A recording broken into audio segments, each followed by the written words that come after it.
our cardboard robotics. So currently, or the current understanding of children is that cardboard robotics is expensive and inaccessible. DevCon Kids pushes cardboard robotics to have the kids be able to create their own robotics as using recycled cartons. And so it's a very Filipino-based or Philippine-based innovation or solution to use recycled materials. So what we have here in front of you is our first ICO, the moving one. It's a AI face tracking robot that mimics the movement of your face. So you can move closer. When you move left or right, sige po. Can I have someone go? Sige, sinusundan niya. You can try opening your mouth as well. Open and closes. Anong pangalan niya? ICO. A-I-K-O. So, our face tracking robot. We also have our simple input-output robot where you push a button, it will move. Sige po. You can try pushing button. Your choice po.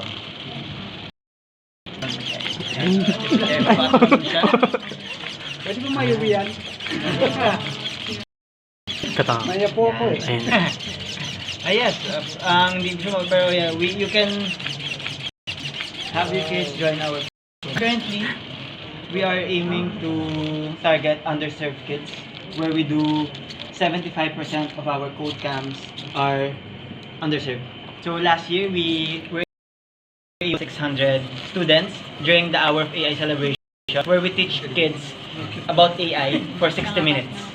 So that number comes from all of our 9 chapters across the Philippines. So here in Luzon, we have 4, Laguna, Manila, Pampanga, Legazpi. In Visayas, we have 2, Iloilo, Cebu. And in Mindanao, we have 3, which is Bukidnon, Iligan, and Davao. By kids, you said kids. Kids po. Anong edad? Ages 9 to 14. We also do training for teachers as well to teach how to do the microbit or how to teach the microbit. Actually, we have our pamphlet, sir. Sir, tatlo lang siya. Kunti lang. You can share it. Okay po.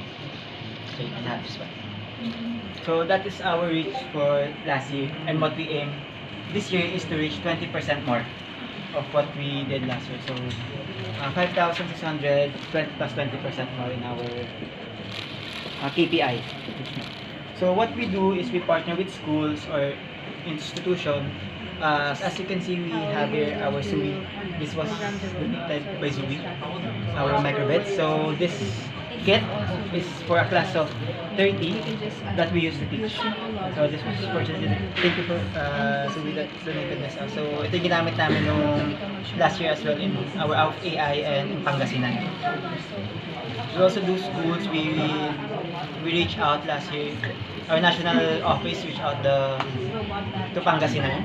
We did a class of 60 where we divided 2 classrooms of 30 where we teach them the microbit and let them build their own robot. They can interact. So this one is our helicopter robot. So it's a light sensing helicopter robot. So when it senses light, it comes. We can get it's a light sensing robot. With the debit siya. Kaya really siya for the light. And for more advanced integration, if you want. So the microbit is a powerful microprocessor with 5 sensors. So we have 2 buttons here, 25 light diodes, a touch sensor, and a motion sensor. So this one acts as a remote to control our forklift. So when you press A, it moves to the right. Press B, it moves to the left. And when you shake, it stops. And when you press both buttons, it goes back.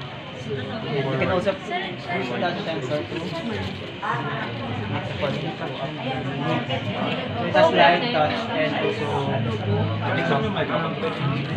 so the microcontroller is made by Baby. This is a standard 20 in London.